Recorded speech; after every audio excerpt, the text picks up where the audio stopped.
Assalamualaikum semuanya.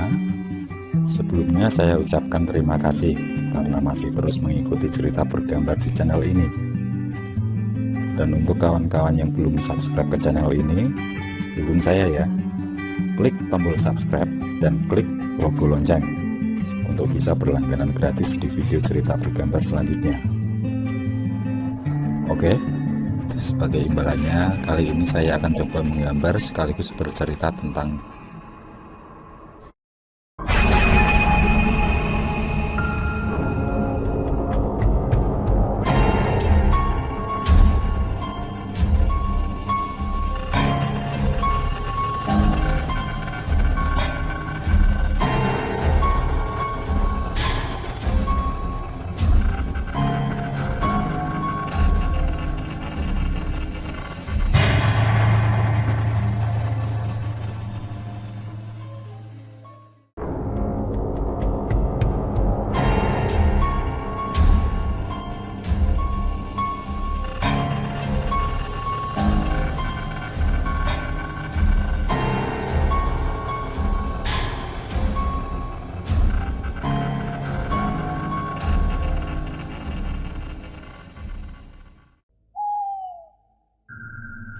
Malam sangat sunyi.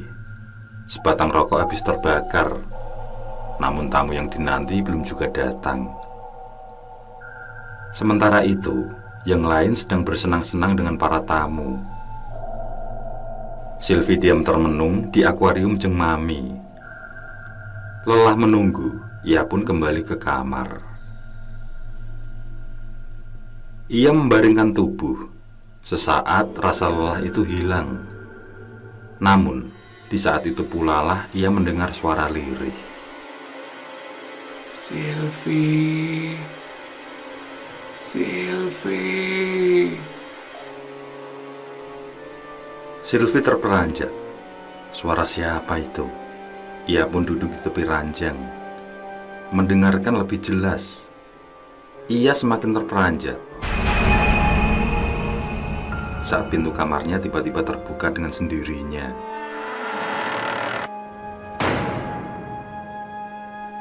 Semerbak bau harum tiba-tiba menyeruak. Sylvie bergedik ngeri. Wangi itu adalah wangi parfum milik Sophie. Sylvie, Sylvie. Suara itu kembali terdengar. Lalu isak tangis pilu terdengar nyaring di telinga Sylvie. Sylvie sangat ketakutan. Namun sesaat ketika hendak keluar kamar, tampaklah sekelebatan tubuh melintas. Meski hanya sekelebat, tampak bahwa tubuh itu hanyalah berupa badan tanpa kepala, tanpa tangan, dan tanpa kaki. Sylvie ingin berteriak, namun suaranya tercekat. Ia hanya bisa mematung ketika pada detik berikutnya ia melihat sebuah kepala menggelinding dengan darah berceceran. Tidak kuasa menyaksikan penampakan itu, Sylvie pun tumbang.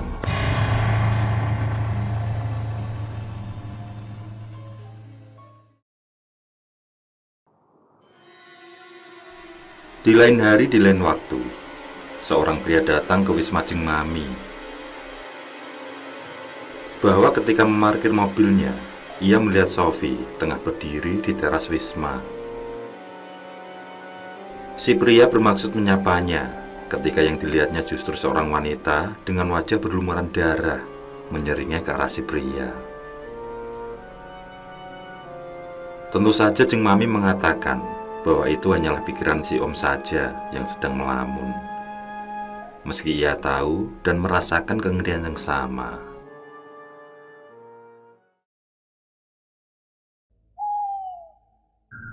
Dina terpaksa tidak bisa menerima tamu malam itu.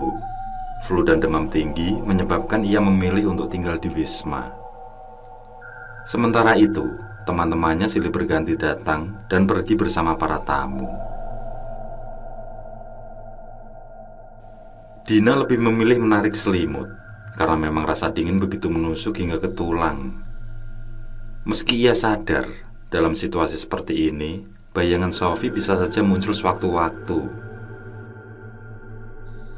Takut memikirkan itu, setelah meminum obat, Dina pun menyalakan lampu tidur dan berusaha memejamkan mata.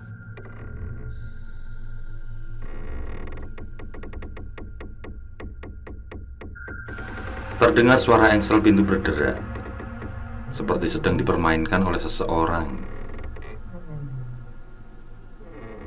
Suara itu kembali terdengar. Dengan terpaksa, Dina memicingkan mata. Di sana, ia melihat daun pintu masih tertutup. Semakin bergidik, Dina kembali berlindung di balik selimut.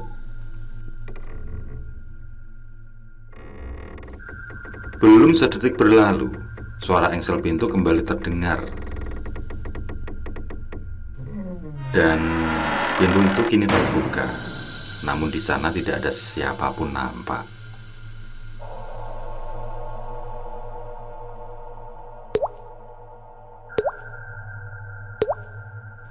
Berulang kali terdengar suara seperti air menetes jatuh. Menetes pelan satu demi satu. Kembali, Dina memicingkan mata, mengintip dari balik selimut. Tercekatlah tenggorokannya ketika ia melihat pintu telah terbuka.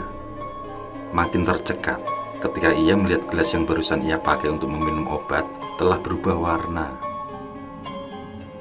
Dengan lemah ia bangkit, mengamati gelas itu.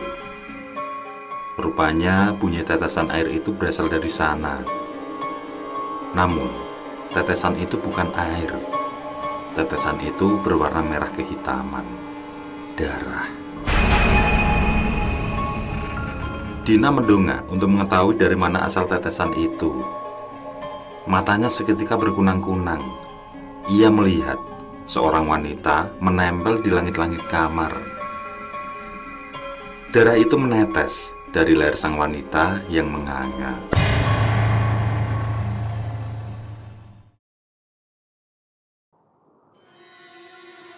Suasana di dalam wisma semakin mencekam. Bukan hanya para anak ayam yang mengalami kejadian mistis. Bahkan, pernah seorang tamu begitu terpesona akan kemolekan seorang anak ayam. Sang tamu bertemu dengan si wanita yang mengaku bernama Sofi itu di luar wisma. Tanpa pikir panjang, sang tamu pun berniat mengajak si gadis ke hotel bersamanya.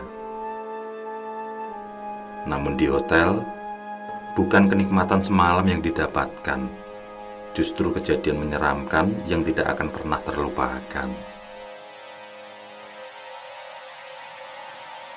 Saat sang tamu hendak menjemput sang gadis, secara tiba-tiba bagian tubuh sang gadis seperti terlepas dari sendi-sendinya. Diawali dengan tangan yang terlepas, memperlihatkan tulang yang putih dan darah mulai menyembur dari lepasan tangan itu. Kemudian, kaki yang terlepas menjadi beberapa bagian, seperti kambing yang baru disembelih dan dipotong-potong. Yang terakhir, leher sang gadis bagi teriris dan secara perlahan terlihat tenggorokan yang putus dengan darah menyembur keluar. Diakhiri kepala itu yang terpisah dari badan, menggelinding, kemudian menyeringat dan tertawa terbahak, membuat sang tamu jatuh pingsan seketika.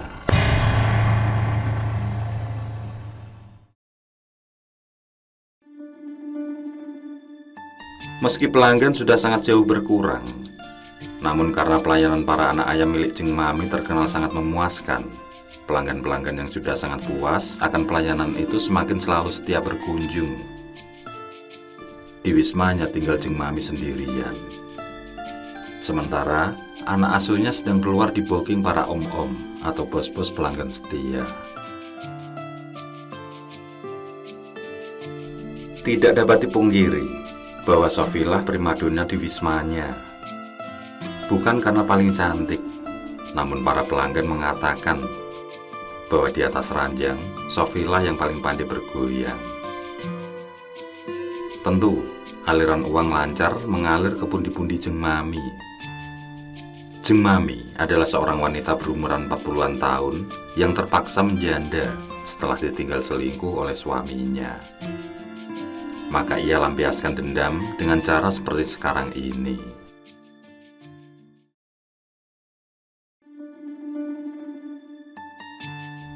Telah habis berbatang-batang, serta beberapa seloki minuman keras Jeng Mami habiskan. Sudah setengah mabuk rupanya. Di kamar pribadinya yang mewah, Jeng Mami serasa malas untuk beranjak. Satu seloki kembali ia tenggak ketika terdengar suara pintu kamar diketuk. Jeng Mami mengernyitkan dahi. Siapa? Jeng Mami berusaha memastikan orang yang mengetuk pintu kamarnya, namun tidak ada jawaban.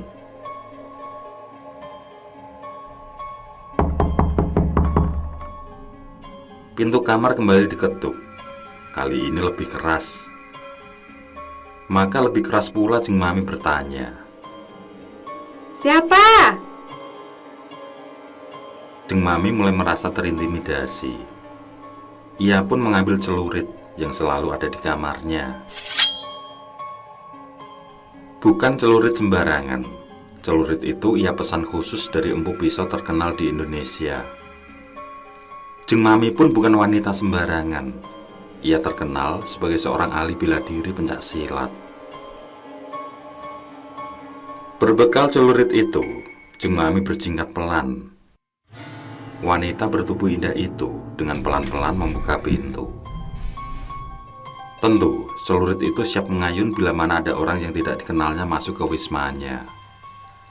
Namun, jangankan orang, seekor cicak pun tidak Jeng Mami lihat di sana. Jeng Mami kemudian melihat sekeliling.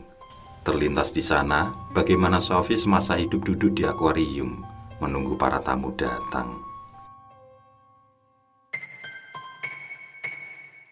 Benar-benar sepi. Jeng Mami memutuskan kembali masuk ke kamarnya. Lebih baik berkaraoke untuk melawan bosan. Pintu kamar kembali ia tutup.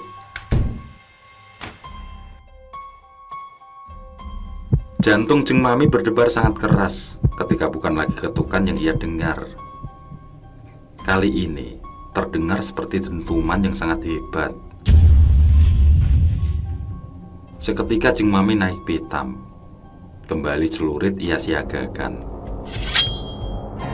Pintu ia buka. Ia tantang siapapun yang telah berani mengganggunya. Jeng Mami. Jeng Mami. Terdengar suara pilu memanggilnya lirih, lalu diiringi tangis yang begitu menyayat hati.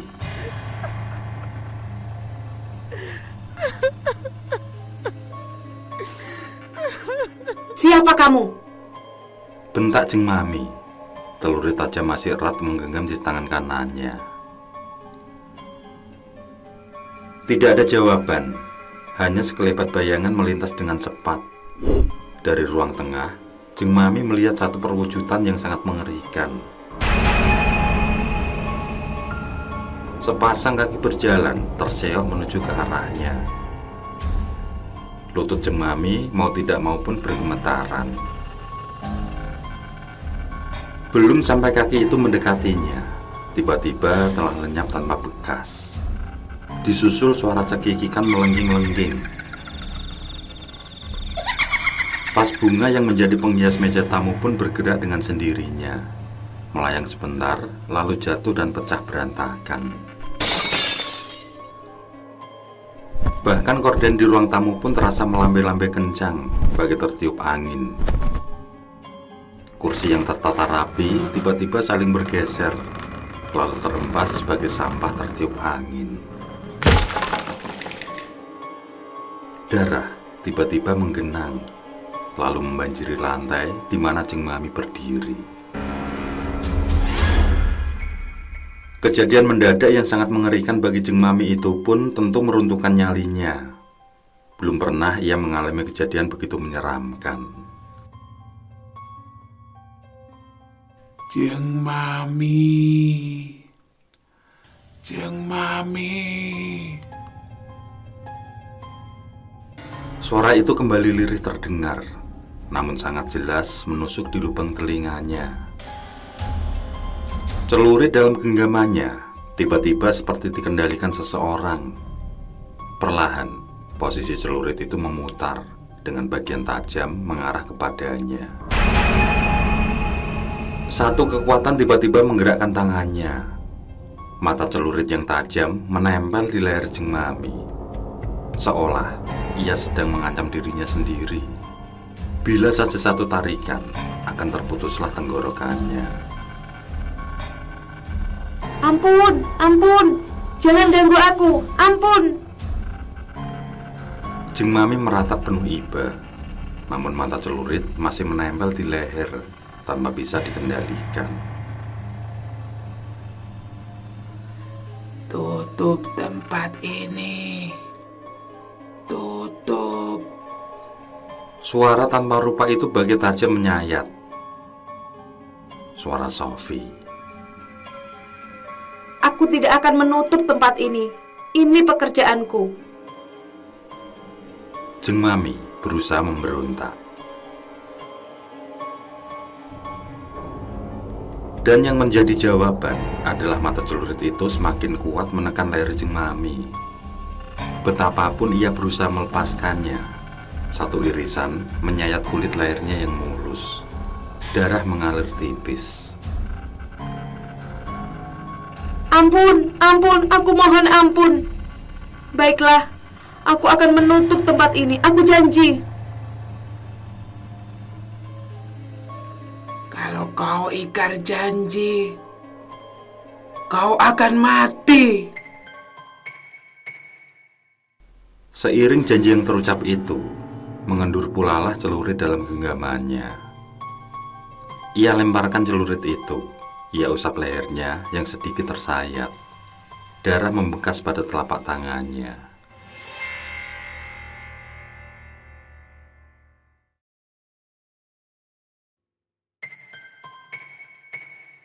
Janji itu rupanya tidak Jeng Mami tepati. Ia masih saja menerima tamu. Sylvie, Nindi, Dina, dan Lydia, serta beberapa anak yang baru tetap bekerja seperti biasanya. Maka fatal akibat yang Jeng Mami terima. Pada suatu malam, entah demi apa yang merasuk, menyebabkan Jeng Mami nekat mengambil celurit yang ia simpan. Lalu seperti tanpa tersadar, digoroknya lehernya sendiri, hingga benar-benar nyaris putus. Seketika, tubuhnya yang indah padat berisi itu pun tergeletak bermandikan darah, tanpa nyawa.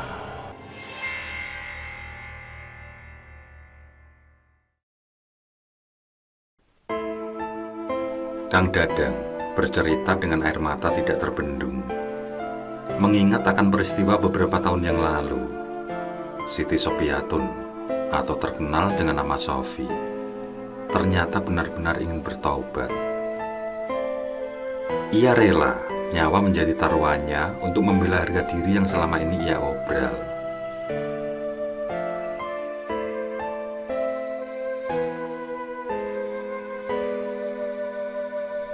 Tulang belulang yang akhirnya dipastikan oleh pihak kepolisian sebagai anggota tubuh Sophie ditemukan oleh seorang pencari ikan di bawah sebuah jembatan. Maka mendengar berita itu, Kang Dadang lantas menghubungi kepolisian dan atas nama keluarga Sophie kemudian memakamkannya.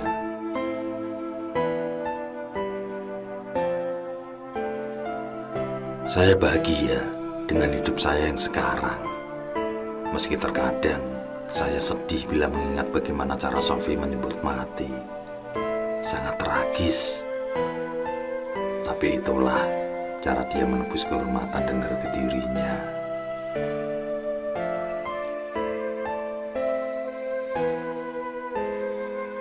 Kang Dadang tertunduk. Ia kembali terisak. Aku mencoba memberinya semangat dan kesabaran padanya. Lantas, Wisma Melati Biru milik Jeng Mami bagaimana nasibnya? Tanya aku.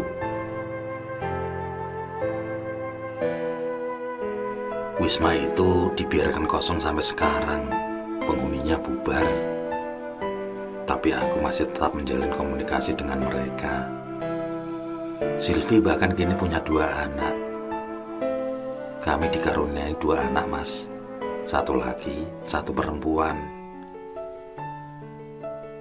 Pada akhirnya, senyum itu mengembang pula dari mulut Kang Dadang. Yang saya dengar, Mas, para pelaku bahkan belum sempat di penjara, namun sudah terlebih dulu mati, gantung diri. Aku termanggut mendengar cerita Kang Dadang, hingga lupa kalau aku belum membayar sayuran yang aku beli. Oh iya, Kang, jadi berapa semua sayuran ini? Semua 30.000, Mas. Aku mengulurkan 2 lembar 20-an ribu. Mas, ini uangnya. Simpan saja kembaliannya.